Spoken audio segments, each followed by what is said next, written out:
abduhu wa rasuluhu lan nabiyya ba'dah. Allahumma salli wa sallim ala sayyidina Muhammadin wa ala alihi wa ashabihi ajma'in, amma ba'du. Qala Allah ta'ala fi kitabihil karim, a'udzu billahi minasy syaithanir rajim, bismillahir rahim.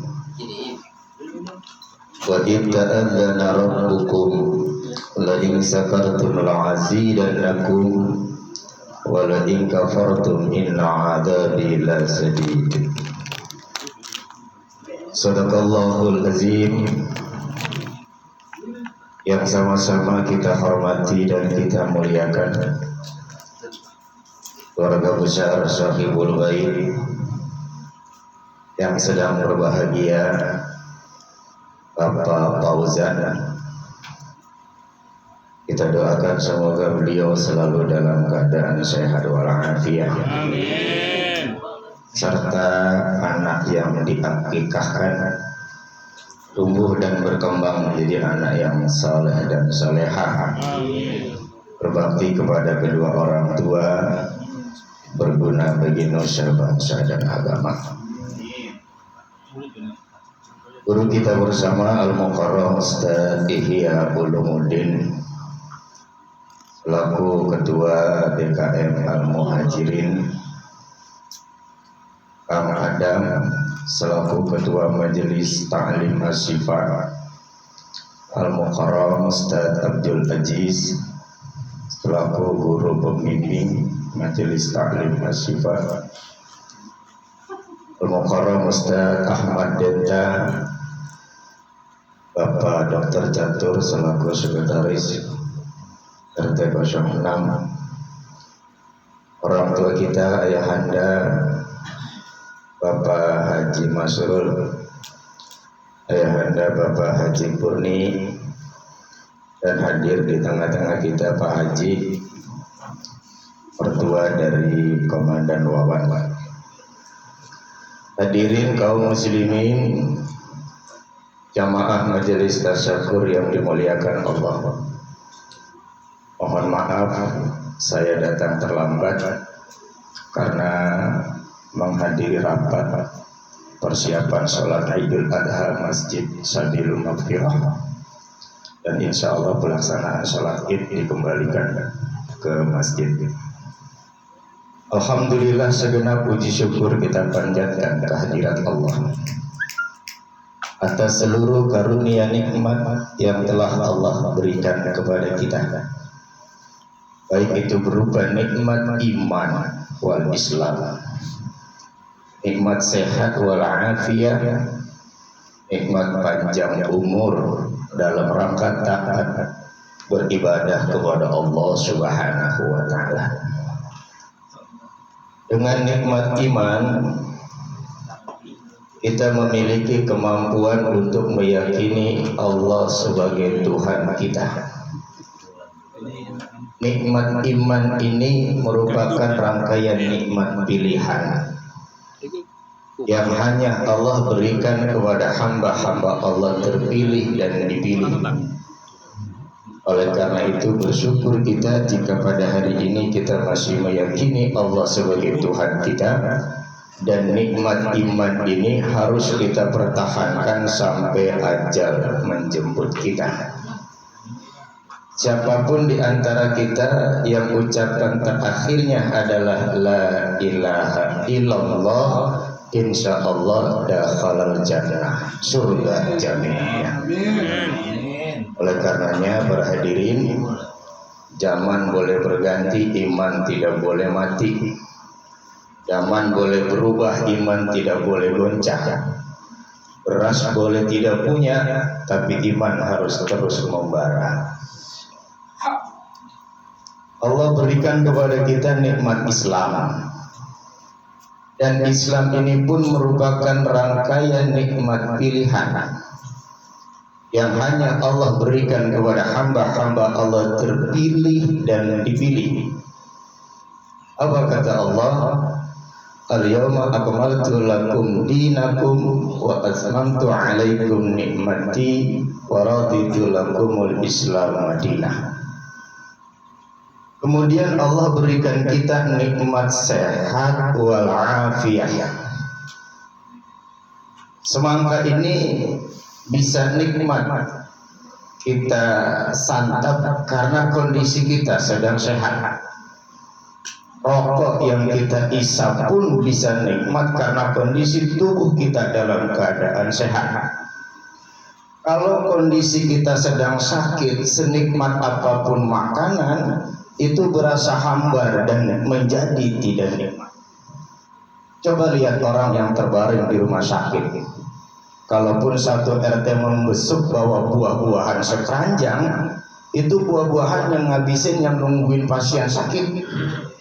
Pasien tetap terbujur kurus pakai infus dan bius.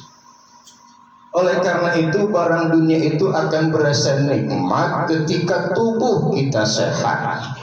Bukan hanya sehat, sehatnya walafiah, sehat yang menghadirkan ridho Allah. Nih sehat yang menghadirkan ridho Allah gini, kaki kita sehat. Kemudian sehat kaki ini, kaki kita gunakan untuk melangkah ke majelis, itu kaki sehat walafiah, sehatnya menghadirkan ridho Allah. Tangan kita sehat, kemudian nikmat sehat tangan ini kita gunakan untuk bersedekah di jalan Allah, itu tangan sehatnya walafiah, sehatnya menghadirkan ridho Allah. Lalu bagaimana sehat yang tidak menghadirkan ridho Allah? Tangan kita sehat. Kemudian tangan ini saban hari kita gunakan untuk banting kartu balap 6 gaplek. Jadi judi. Itu tangan sehat tapi tidak afiah. Karena sehatnya menghadirkan kemurkaan Allah. Pagi-pagi itu ayam dipale-pale, dimandiin, mau diaduk tuh. Nah itu sehat tidak afiah. Karena sehatnya menghadirkan kemurkaan Allah. Kemudian yang ketiga, Allah berikan kita nikmat panjang umur dalam rangka taat beribadah kepada Allah. Para hadirin nih, kita kan kalau berdoa, doa yang paling favorit kita munajatkan kehadirat Allah itu setidak-tidaknya yang pertama, ya Allah panjangkan umurku, yang kedua banyakin. Doa kita itu bermuara pada itu saja. Kita minta Allah panjangkan umur kita dan Allah kita minta untuk banyakin rezeki kita. Sekarang pertanyaannya, umur kepanjangan mau ngapain? Umur panjang-panjang mau kemana? Kan apapun kalau kepanjangan mah jadi nggak enak. Umur kepanjangan mau ngapain? Usia semakin bertambah, kondisi fisik semakin lunglai. Mata mulai rabun, telinga mulai pikuk, tulang punggung membungkuk, kulitnya mengkeriput, rambutnya memutih. Barang dunia udah mulai nolak. Makan pete 1 biji darah tinggi kumat. Makan opor 1 mangkok asam urat naik. Duit banyak, apapun bisa dibeli. Kondisi fisik sudah menolak keadaan dunia. Oleh karenanya kalau berdoa minta panjang umur, ganti doanya, ya Allah panjangkan umurku dalam rangka taat beribadah kepadamu. Orang kalau umurnya minta dipanjangin dalam rangka taat beribadah, 40 tahun dia mati. Jasadnya terpendam dalam perut bumi, menjadi santapan cacing, ulat dan belatung. Karena kebaikannya menebar, dinikmati oleh orang banyak, enggak adanya dirindukan, sampai makamnya diziarahi dan dikirimkan Fatihah. Jasadnya hancur, tapi namanya tetap membuming. Itu orang panjang umur berkah tuh. Jadi jangan jadi orang-orang yang kerok, yang adanya selalu jadi perusuh. Ya, jadilah manusia yang bermanfaat untuk manusia yang lain, sehingga orang lain mendoakan kebaikan buat kita. Nah itu nikmat-nikmat yang Allah berikan kepada kita. Masih banyak lagi nikmat Allah. Nikmat penglihatan nih. Ini mata nih. Kalau Allah cabut nikmat penglihatannya, tidak usah lama-lama. 1 jam saja kita tidak dapat melihat, apalah yang terjadi hidup dalam nuansa kegelapan. Nggak bisa ngeliat wajah bini kita kalau dandan sama nggak dandan kagak kelihatan bedanya. Kenapa? Nikmat penglihatannya tercabut. Kemudian Allah berikan kita nikmat pendengaran, ini pun nikmat pilihan. Coba kita bayangkan, ketika nikmat pendengaran ini Allah cabut dalam diri kita, 1 jam saja kita tidak dapat mendengar, apalah yang terjadi hidup dalam nuansa kesunyian. Allah berikan kepada kita nikmat bergerak, berjalan, melangkah, berpindah tempat, dan nikmat berjalan ini merupakan nikmat pilihan. Kita nggak bisa bayangkan ketika nikmat berjalan Allah cabut dalam diri kita, nggak usah lama-lama, 1 jam saja, apalah yang terjadi hidup dalam nuansa kelumpuhan. Jangankan lumpuh, para hadirin, COVID 2 tahun aja kita beringsang, kagak boleh kemana-mana. Bagaimana stroke? Oleh karena itu Allah tantang kita nih, kalau saja seluruh pohon yang ada di bumi kau jadikan pena, air yang di lautan kau jadikan isi tinta untuk menghitung-hitung nikmat Allah, niscaya kau tidak memiliki kemampuan untuk menghitung-hitung nikmat Allah.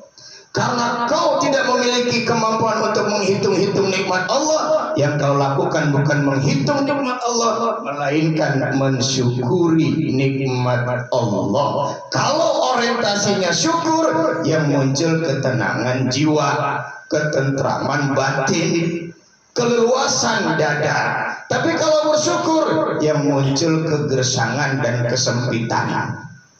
Ya. Paham ya? Nah, itu mukadimah tuh, prolog loh. Ya. Ini maaf nih tersedak-sedaknya karena emang belum minum pisan. Ya. Bisa udah megang mic. Oleh karena itu para hadirin, malam hari ini nih Sahibul Bait memberikan contoh kepada kita tentang tahadus bin nikmah. Beliau tampil menjadi pribadi yang tahu diri, sadar diri, dan kenal diri. Karena orang yang bersyukur itu adalah ciri orang yang tahu diri. Saya kasih contoh sederhana. Kita kadang-kadang kalau nolong orang, kemudian orang yang kita tolong nggak tahu terima kasih, apa kita bilang? Dasar ente nggak tahu diri. Udah gua kasih rokok, gua tidur sendirian kagak ditemenin. Ya, nah itu orang kagak tahu diri. Kenapa tidak tahu diri? Nggak pandai bersyukur. Jadi ketika orang itu bersyukur terhadap seluruh karunia nikmat Allah yang Allah berikan kepadanya, itu ciri orang yang tahu diri. Kalau orang sudah tahu diri, dia akan kenal diri. Kalau dia kenal diri, dia akan sadar diri sebagai hamba Allah. Allah ciptakan tiada lain dan tiada bukan untuk beribadah kepada Allah Subhanahu wa taala. Wa ma khalaqtul jinna wal insa illa liya'budun. Kemudian yang kedua nih, ayatnya jelas itu, wa itta'adzana rabbukum la in syakartum la azidannakum wa la in kafartum inna 'adzabi lasyadid. Kalau kau syukur terhadap seluruh karunia nikmat Allah yang Allah berikan kepadamu, maka nikmat itu akan Allah tambah. Ini Bapak Fauzan nih, rasa-rasanya nih pribadi yang pandai bersyukur nih. Udah punya 1 perempuan, karena bersyukur Allah tambah 1 lagi lelaki. Pinter banget nih gocekannya nih. Kan jarang Pak yang sepasang begitu. Ada orang pertama cewek, kedua cewek, ketiga cewek, keempat cewek, kelima nyoba lagi cewek, pusing dari dia. Gimana caranya pengen dapat cowok? Ganti. Ya, biar dapat cowok. Ini Pak Fauzan bagus nih. Pertama cewek keluar, yang kedua cowok. Kakaknya juga sama Tun dan Apip. Pertama cewek, kedua cowok. Adik iparnya sama Denny. Pertama cewek, kedua cowok. Ini 3-3 saudara kandung nih, bisa akrab begitu tuh. Resepnya bocorin ke kita tuh ya. Jarang itu yang begitu. Ada yang udah cowok sampai 10 cowok semua. Ya. Karena bersyukur kepada Allah, pada akhirnya Allah tambahkan nikmat itu. Diberikan sebuah karunia besar. Karena bagaimanapun anak itu merupakan titipan, amanah yang harus dipertanggungjawabkan. kepada Allah Subhanahu wa Ta'ala, dan bukti dia bersyukur terhadap curahan nikmat anak kepada beliau pada hari ini mengundang kita nih di akikah. Jadi akikah itu para hadirin kewajiban orang tua kepada anak. Akikah itu kalau anak dilahirkan belum diakikah, itu sama halnya anak yang tergadai. Cara nebusnya akikahkan dia, sembelih kambingnya. Cowok 2, cewek 1. Ya, Islam ngajarin gitu, cewek 1, cowok 2. Makanya kalau baru 1 belum jadi cowok dah tuh. Ya, harus 2 dulu baru cowok. Ya. Anaknya akikah kambing 2, cewek 1. Setelah diakikah kambing disembelih, kasih nama yang baik. Namanya baik nih, ada Ahmadnya, ngambil nama bapaknya Ahmad Fauzan. Ahmad itu kan nama kecil baginda Nabi Rasulullah Muhammad sallallahu alaihi wasallam. Ahmad itu artinya terpuji. Makanya kalau kita memperingati hari lahirnya baginda Nabi Muhammad, artinya mereka itu sedang memunculkan sifat dan sikap keterpujian yang ada dalam dirinya. Setelah disembelih kasih nama yang baik, cukur rambutnya, timbang dikonversi ke harga emas. Ya. Nah ini Pak Fauzan sudah menggugurkan kewajiban orang tua kepada anak. Malam hari ini beliau mengakikahkan. Ketika seorang anak diakikah, ditebus gadaiannya. Ketika anak itu sujud kepada Allah, pahala jarinya ngalir kepada kedua orang tuanya. Ketika anak itu bersedekah, pahala sedekahnya mengalir kepada kedua orang tuanya. Ketika anak itu haji, maka pahala hajinya akan mengalir kepada kedua orang tuanya. Yang terakhir para hadirin, kita harus menjadi hamba Allah yang tahu diri, kenal diri, dan sadar diri. Manusia yang tahu diri itu adalah manusia yang paham betul tujuan daripada Allah menciptakannya, untuk beribadah kepada Allah. Bagaimana cara kita beribadah kepada Allah? Qul li'ibadiyalladzina amanu yuqimus shalah. Katakan Muhammad kepada hamba-hambaku yang telah beriman, hendaklah mereka menegakkan sholat. Jadi sholat itu sudah merupakan kewajiban bagi siapapun manusia yang menyatakan imannya kepada Allah. Ketika ada manusia yang menyatakan imannya kepada Allah namun dia tidak sholat, itu imannya iman bohong, imannya dusta. Dibohongin sakit enggak? Didustai kecewa enggak? Dikibulin merana enggak? Kalau kita saja dibohongi sakit, kecewa, merana, bagaimana Allah? Oleh karena itu para hadirin, sholat ini satu ibadah yang tidak bisa digantikan oleh ibadah apapun. Istimewa sekali sholat itu. Lahirnya diazankan telinga kanan kita, diikomatkan telinga kiri kita. 7 tahun tidak sholat, tegur Pak Fauzan anaknya. 9 tahun tidak sholat, pukul dia, bukan atas dasar kebencian, atas dasar sayang. Kalau Islam mengajarkan anak 7 tahun tidak sholat, tegur, 9 tahun tidak sholat, pukul. Lalu bagaimana kalau kita punya teman udah 40 tahun kagak sholat? Kita mau pukul gemukan dia, kita mau tegur melototan dia. Ya. Kalau ada orang tua yang sayang kepada anaknya, orang tua itu orientasinya akhirat. Kan banyak nih orang tua saking sayang kepada anaknya, sayang kepada istrinya, sehingga rasa sayang kepada anak dan istri itu mengalahkan sayang kepada Allah Subhanahu wa Ta'ala. Kita sebagai seorang ayah tidak punya keberanian membangunkan anak kita untuk sholat subuh.